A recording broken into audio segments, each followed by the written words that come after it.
I'm Lucy. Wasn't her name? Cindy. Welcome to Dragon Park. I'm Dasa, here with Scott Murray, underground musical legend in Nashville, Tennessee. Yeah, here in the backwoods. You were with Excruciating Pain, I was, yeah. War Within, Yeah, Truth Needs No Ally, this is true. and Nemesis Divine, Nemesis the one, yeah. totaling 20, Oh, goodness. 25 years. Total? Yeah, like, was it 34 years actually? You toured the country. Yeah. I had a subscription to Rip Magazine when I was a kid. You were in Rip Magazine. Yeah. I think yeah. Metal Maniacs. Metal Maniacs, Rip Magazine. Bought those from Kroger's. I was stoked. Played in Milwaukee Metal Fest. Milwaukee Metal Fest. It's true. Gazari's Night. Yeah. Tell me about Gazari's Night. That's bands Master, Fear Factory. I'm trying to think of there was a plethora of Master. Goodness gracious. Guys walking around in spandex and makeup. Not that night. No, that was the first annual. Yeah, that's the first annual Metal Fest at Gazari's. Is it Bill Gazari? He's still Sunset alive. Strip. Yeah, that's right. That was on the strip still, Yeah, right? on the strip, down from the Rainbow and the Whiskey. Yeah, of course. Yeah, sure. Whiskey still hanging in there. As Exodus is still trying to hang on here, I believe. Yeah, Accident still, and maybe that's the only one, right? As far as I know, I haven't been down there. I'm scared to go. When you started playing, what? Oh goodness. Pans on 4th Avenue. Pans. Yeah, Pans. Goodness gracious, Pans. Taj Mahal. Taj Mahal. That was beneath what? Still Mountain. Yeah, that was Over by Tower Records in West End. goodness gracious, yeah. You're talking about a lifetime ago at Tower Records. I remember I must have went to Tower Records. They had a giant display walking into Tower Records, and that's when I thought I was a rock star. I mean, the reality of you've done something big when you walked into Tower Records and you see a full wall display of excruciating pain, and it was something to say. That must have felt amazing. Back then, that was because you guys, you were a little more,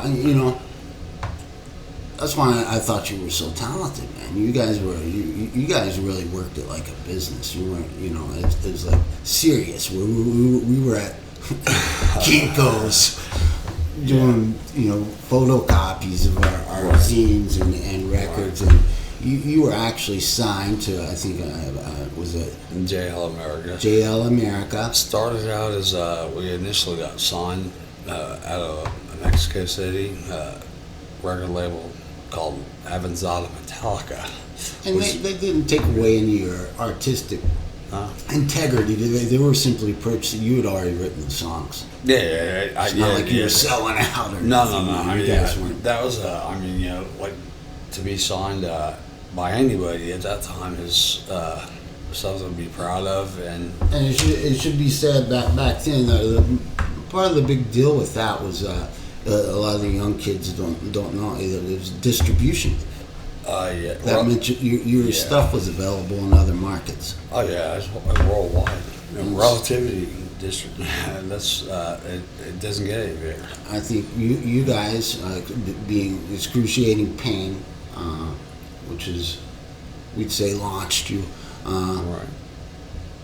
You guys, Intruder, FUCT, you're the first ones in the Nashville music scene that aren't country music to break into that market. Yeah, International market and get advertising and whatnot. And that's the difference, right? FUCT had about the same time as Intruder.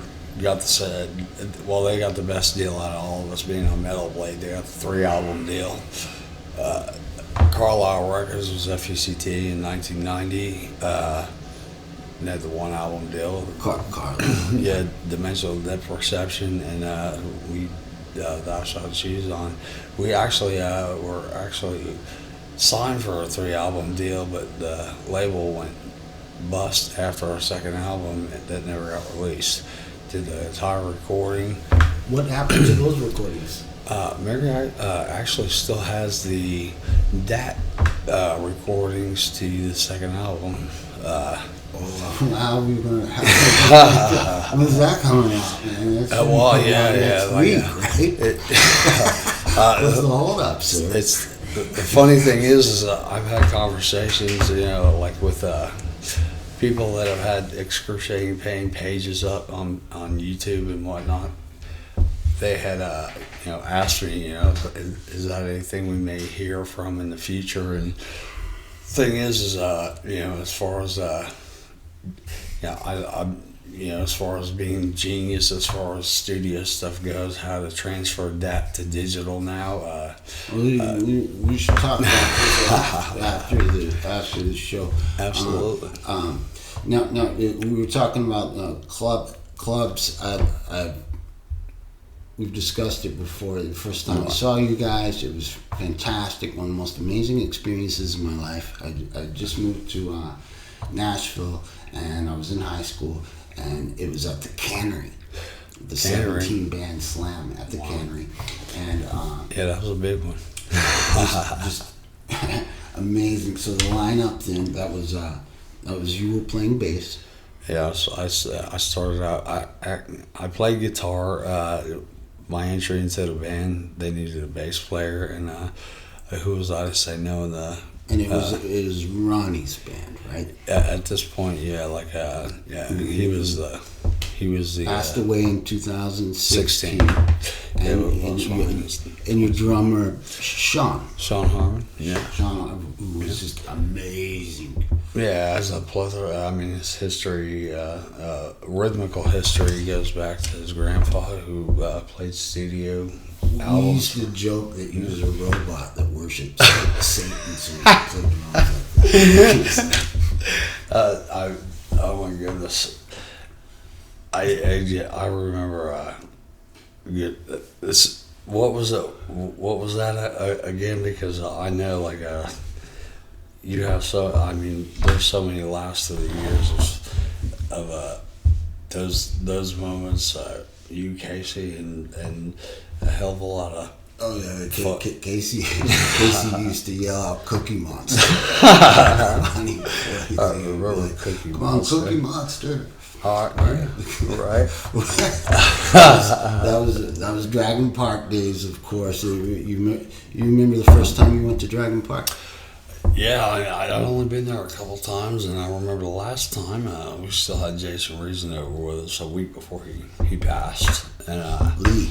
Lee. Brutus Fly. Yeah, Brutus Fly, Lee from Brutus Fly. And Lee and I were joking that night about Lee and I being the only ones to still wear our Harley leathers. That was a big thing. Everybody had the leather jackets and stuff, and I remember Lee saying, "Scott, you and me are the only ones still wearing leathers." And the Leather Jacket Club. Yeah, we're still and Trey Gamble had drawn some elaborate excruciating painting thing on my Trey and his crazy artwork, and after Lee passing, I laid that jacket in the coffin with him. Wow. Yeah, this was the first War Within show at Lucy's Record Shop. It was the War Within at Lucy's Record Shop? Yeah, Lucy's Record Shop. We did the first War Within show at Lucy's Record Shop. Thus, at the time, Mike Phillips and Greg Messick being, grandfathers in the band at the time. Okay. Well, I mean, there was I was 23. Scott Mincy and I had started the band, and it just kind of, a couple phone calls later. You started the band. Yeah. I started the band with Scott Now, Mincy. did you write some of their earlier material? I mean, Scotty? 7 out of 8 songs were mine. Yeah, 7 out of 8 songs. yes, were yours. I mean, like at that time, I think Greg wrote like a semi-Pantera style love song, and you know. So they were really doing your music for years. Yeah, I mean, they even came back in 2010 and changed lyrics and won 4 or 5 Nemo awards off my You remember songs. who was spitting on them from the beginning? This is a true story. Was so I mean, there was a couple of motherfuckers that kept it real, and there was a couple of motherfuckers that kept it real what we're indeed. talking about. No, that particular show, like I remember JP, because Petrus had played that show, and Fantastic percussionist. Man. Yeah. What did you call it? Timekeeper? Timekeeper, yeah. JP was he's a great guy, and but you know, he just didn't have that punk edge to him and the fucking hardcore edge. And I remember him coming around to me. That song, you got to say though, that intro song, "Blood and Souls," that they started out with, that was awesome. Right? I used to love I that. don't know. I watched the first like 60 seconds of their shows before I leave. See, we left the band out of Big Scary Monster, which I had a brief. This was immediately post excruciating pain. Those guys were cool though. You know, years later they came and I did 3 shows called Joe's Hardcore Matinee at Joe's Diner on Eastland Avenue. Wow. And I had Impetuous Doom perform with a live kirtan of the Hare Krishna devotees from the That's farm awesome. out in That's They awesome. came and did it. You know, it was like awesome, man. Joe and all those guys. I mean, Super cool. it was kind of like when you get into the inner band politics later on, which eventually ended that situation, and obviously they reformed with just Joe and Mike doing vocals. Initially it was Richie Reed. And I think Joe just did some acoustic solo material. Joe, I said I was not aware of this. Yeah, yes, he did, but so did you. Yeah, I went completely off the beaten path of what most know me for. You just last year you put out a new acoustic cut, Right, yeah. Songbird, Songbird, yeah. and it's amazing. Yeah, that was raw emotion post my mom dying and me being extremely high, just trying to let out clouds of baby powder on film or on tape. We talked about before there was the excruciating pain. You're a death metal band, and you were very extreme. And you were on the standard circuit. Yeah. But there was in the lyrics. Yeah. Even with the album, "Thou Shalt Choose," right? Even the title, it was ambiguous, Right. and you could say it had almost a Christian philosophy being expressed. You know that you have choice and free will, right? Yeah, absolutely. I mean, I understood the message. To me, I mean, looking back now, it was a little bit hypocritical, being all of us were, after the show out there getting high and drinking some beers and no, but I mean the main thing was it was the philosophy behind it was you can go this way or you can go this way, and thou shalt choose. You can choose your route in life. So absolutely. It's like It was kind of Dragon Park was kind of like Lord of the Flies, wasn't it? You know, manager was it Metal Mary? She wrote. Yeah. Thou shalt choose Thou the shalt lyrics. She was. Mary was managing the band without it, not even being aware that she was managing the band. Truth be told, I mean, writing the letters, we would not have been signed had it not been for her. I was scared of Mary. It was like she dominated. She was hot, man. It was like think about Mary, there was 20 guys. Like it was like Partridge Family. It was like Mary and 20 guys like chasing the tail. Her dad made pizzas, right? Her dad made pizzas, and she was like hot. She like metal music. So I'll take her. But then again, like her boyfriend like worshipped Satan, and dresses like a Viking on the weekends, so I'm not gonna fuck with her. So right. So did she? She was was she Christian? She do the lyrics? No. Mary. That was Mary's philosophy, and I believe that she did push that on Ronnie as far as pushing. Obviously, being where we're from, Bible Belt. It's to push the positive message and stuff, which we were ridiculed for, and there's we took a lot of shit for that, and nasty, vile, attacks for. And it ends up you were actually you might have been a little bit lyrically ahead of your time. You know what I'm saying? It was like because that was the world was so you'd scribble pentagrams on things because it was like on the news that was bad. That was the way you rebelled. People didn't really have any concept of philosophy. Music was more theatrical. Yeah, would you say? Yeah, and I'm really glad. As much as I liked the pentagram bands, Deicide, Venom, all that stuff. It's nothing that although I love listening to those bands, and it's never a thing that I wanted to say. Your lyrics were more of like, hey, if you guys actually met Satan, you'd shit your pants. Yeah, more of That's right. Yeah, we got a horn in that ass. It's a funny story. Huntsville, Alabama. Huntsville, Alabama. What happened in Huntsville? Yeah, we'd done the Armory show, Skeletal Earth. I remember Skeletal Earth. And oh my God. I think we both discussed, we saw them with Kath, which was an incarnation of FUCT. Yeah. But do go on. I do remember Skeletal Earth. The guy did the karate kicks once. Travis was phenomenal. I love Travis, man. I remember that. Travis was he reminded me of my older brother, except cool and long hair and quite the fucking acrobat. Wait a minute. He reminded me of your brother, except he was cool and good looking and intelligent. He's always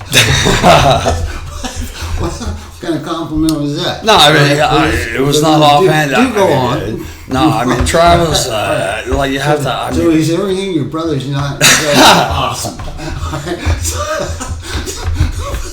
But you do love your brother very much. Let's get that right.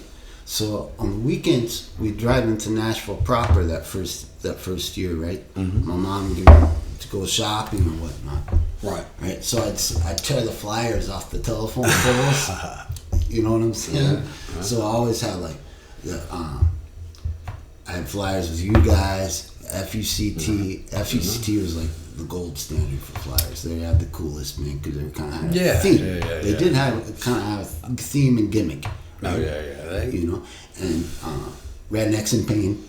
Goodness gracious, Rednecks in Pain. Stupid Americans. I love all those bands. Rusty and all those guys. And I think what was the drummer for Caustic Solutions? Ralph, and oh my goodness, Chris.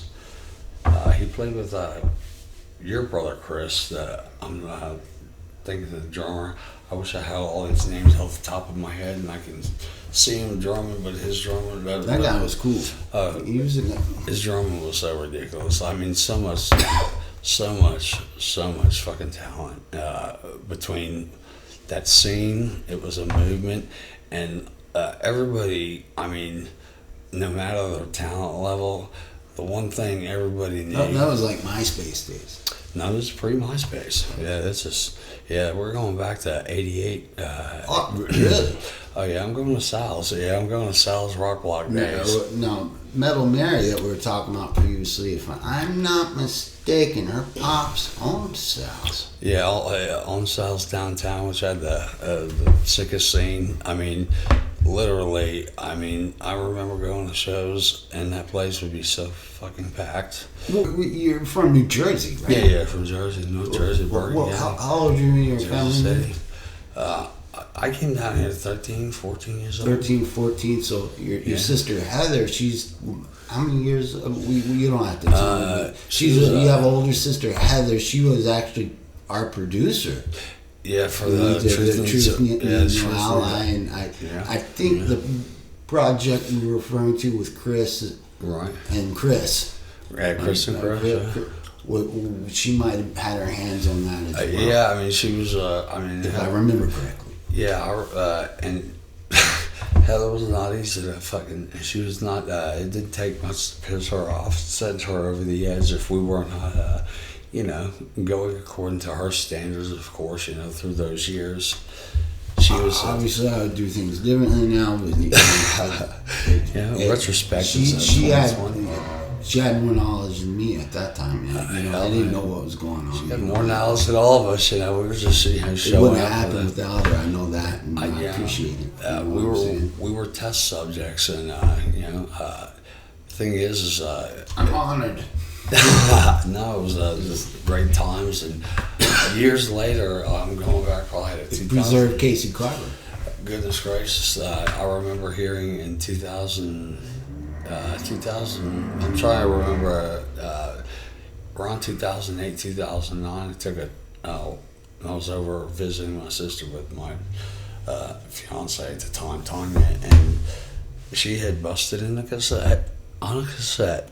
In her little studio, they had a little basement studio at the time, and she busted in the raw track of Truth Needs No Ally, and it sounded freaking phenomenal. And I remember the opening line of "I'm Not Your Friend" being so psychotic to the point of I hear it in my head, and it's like that just needed to be heard for the masses. There's only one other person that I've ever heard say the same thing with such veracity and tenacious and rawness, and that was a 4-year-old little girl that was having a fucking tantrum, and yeah, she was gonna have it her way, and if she didn't like it, she screamed it to the top of her freaking lungs, but she could shatter glass, and the only one came close to you was her. Awesome. Thank you, brother. Maybe. That is my number one memory. I remember Heather putting that tape in, still having it. I was fascinated, and that was I remember that like it was yesterday. It was interesting stuff. It was an interesting time. I remember. In fact, what I remember is I came here from California for a few months, and we did that, right. And there was the tornado. 98, yeah. Yeah, 98. There was a big tornado, and I was at the shopping mall when it came, and so we were trapped in the mall. Yeah, we were. I think that was post us, and that's when I'd started. There's another band I was in as well, Deep Sea with Laura and Jason, and that was right after us, and I was at the shopping mall back in the day when there was Camelot music inside. Right, they had right. The independent music and the Orient Way.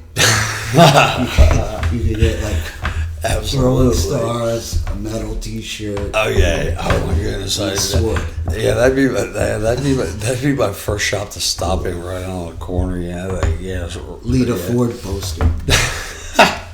Yeah, that was fascinating, and yeah, that was probably my first go-to shop upon entering the mall. Like, other than Spencer's, that was my first go-to shop. Actually, I think you remember. I didn't have the money for the $400 Harley jacket, so Wilson's was the leather shop in the mall at the time, of where I had to get my Class B Harley jacket because I couldn't afford the $700 or actual Harley jacket. So yeah, I went Class B at the cost of the price of $250, ladies and gentlemen. But hey, you know what? It looked the part. Yeah. Hare Krishna. Krishna, Krishna. Our producer, Catherine Reed, is, God bless her, she's baked biscuits for us. Delicious biscuits. Excellent biscuits. All right. So we could go on all day about the thousands of excellent, legendary shows we've both seen all over the country. But I guess mostly with excruciating pain since you guys toured so hard. Well, who are some of the bands you opened up for that really just... Oh, goodness. If I had to make a list, trying to think of some of the more obscure ones that were hitting it hard. Unleashed being one. That was I believe I've told you about the show in Philadelphia where they had a freaking riot. Like they had a skinhead riot because the lineup was so. Of course, you're talking about the East Coast too, where that was a regular scene. It wasn't like a. Once again, this comes up so much. I have to not to interrupt you, but the kids today talking nonsense about fighting Nazis.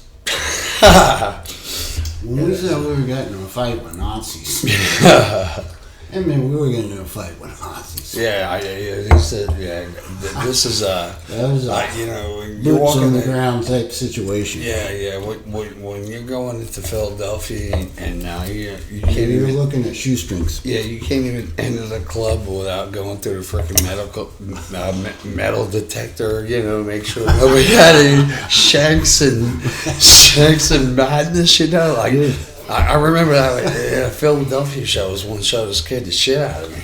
Yeah. Oh my goodness! I remember I wasn't even 21 yet.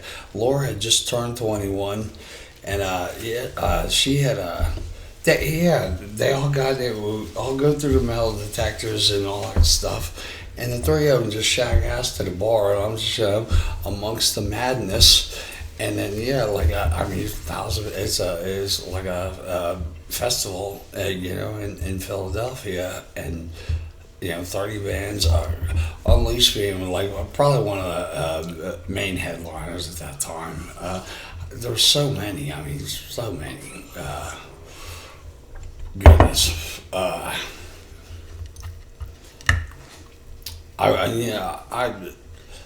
really. You Mary was your road manager as well? No, Mary. We had Tony Dunnigan as the road manager. Mary was. Because you told me before, right? You did all the good shows. You made it cross country, but on the way back, I think you were actually supposed to do a show in Mexico City. Yeah, Mexico City. But your equipment had got stolen. Yeah. And. We had and this was a decision where it's where kind of, at least in my perspective, it was one of these things to where you have to put your foot down because we had an opportunity to finish. Because there's been many bands, Morbid Angel, several bands that have had travesties happen to them out on the road, and somehow managed to kick, scrape, and do whatever they had to do to finish the finish what we started. And when look at it in retrospect, obviously I wish I'd put my foot down and said, you know what, we're not going back. It's 2,000 miles back in one direction. Right. You know, and like You would have finished the tour. if Definitely, you would yeah. have been popular in Mexico City. Yeah, So now, what I remember about Mary, she adamant you guys to finish that tour. Well, Mary's a key part. We wouldn't have gotten to the sign to the first label had it not been for her. Who was you had a road manager, right? Tony Dunnigan, but he didn't come out until Tony Dunnigan. Tony Dunnigan was assigned by the record label. Yeah, but I got you.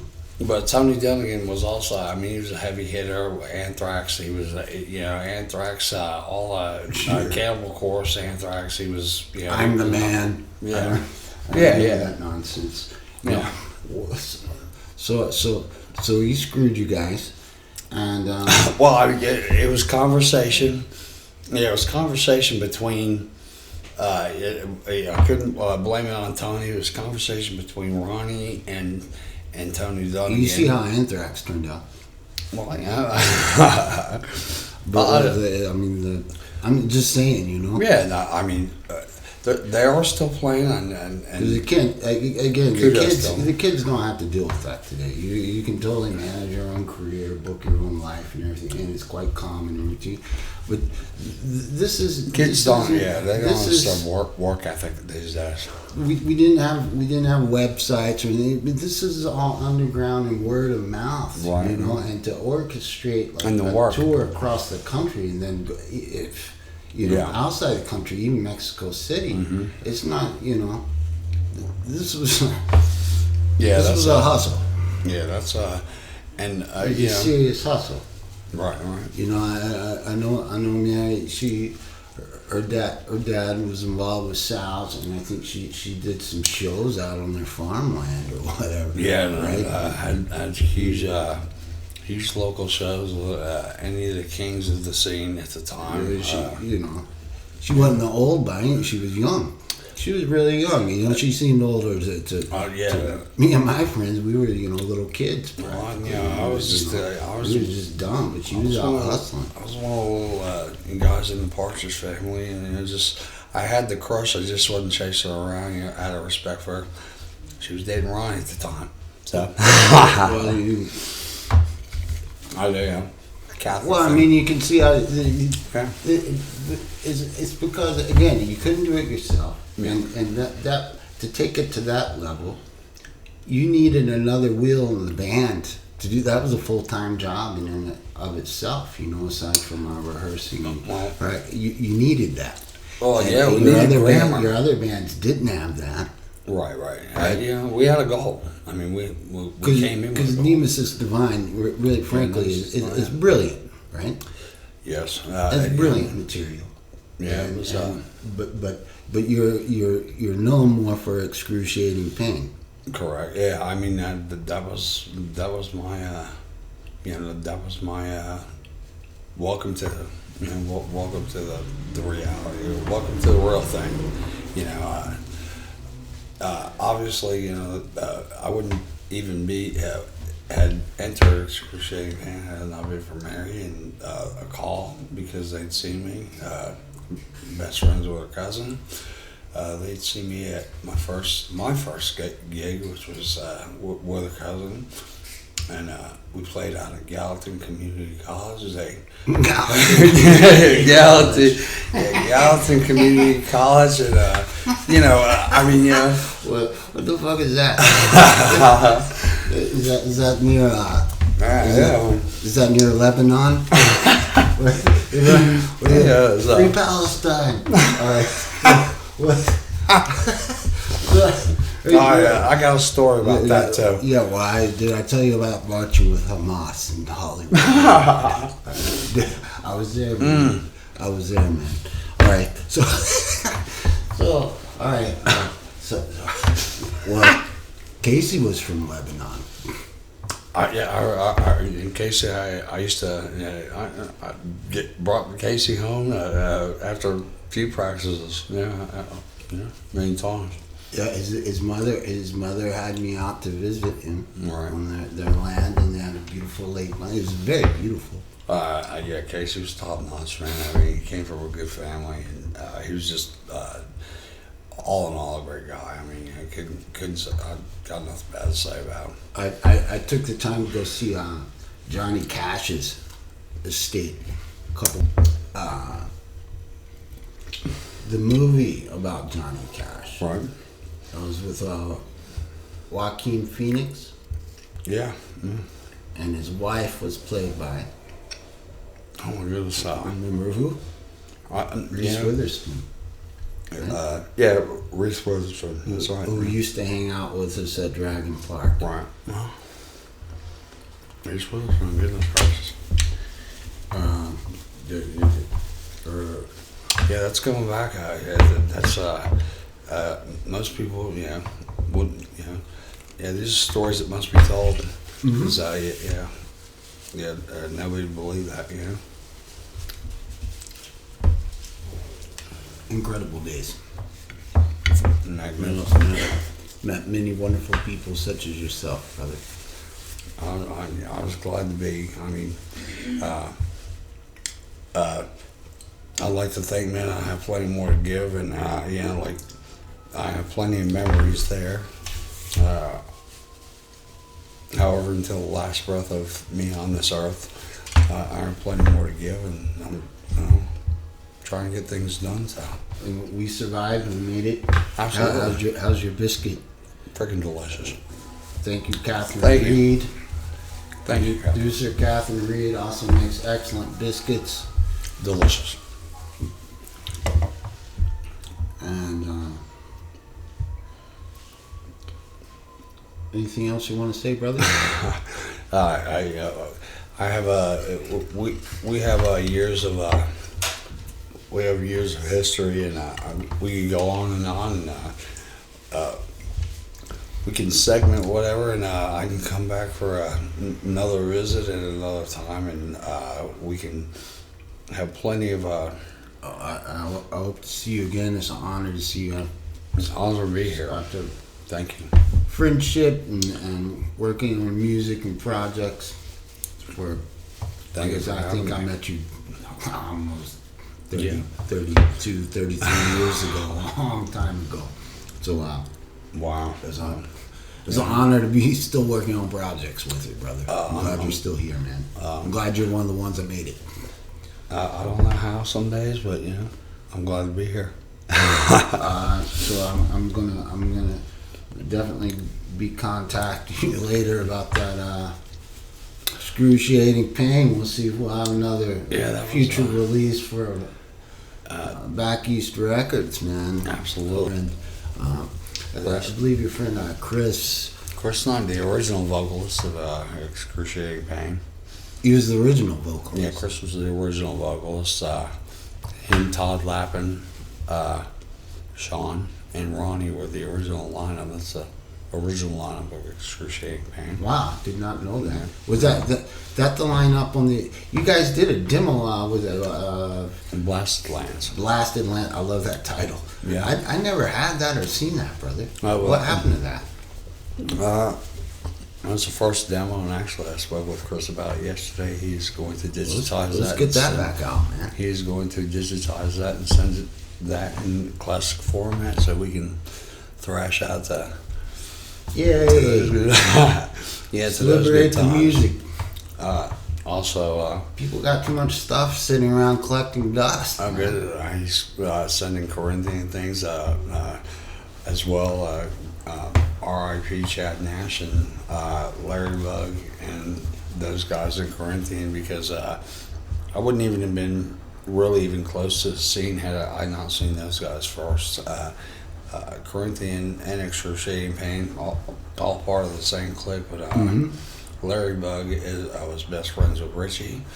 Richie had brought me over to watch Corinthians practice, and I sat in awe while watching Corinthian, and was floored and just obsessed. And Was Richie also in that band Coalition? Richie Reed was. Yeah, that was that after. different? That was. Yeah, I'm talking now. Larry Bug's friend Richie. Was, this is. Yeah. I may not have met him. Yeah, Richie, he kind of fell off the map like after I started with excruciating pain. Like I met the other guys over at Germany and Pages. Place over there in Donaldson. I spoke with Germany on Facebook. It's been a number of years. I stayed in touch with Jason Moses. Real Later, cool. Learning Good that people. a lot of those guys passed. Jeff Patterson being the only one of Corinthian to still be alive and working with Chris Knight. So.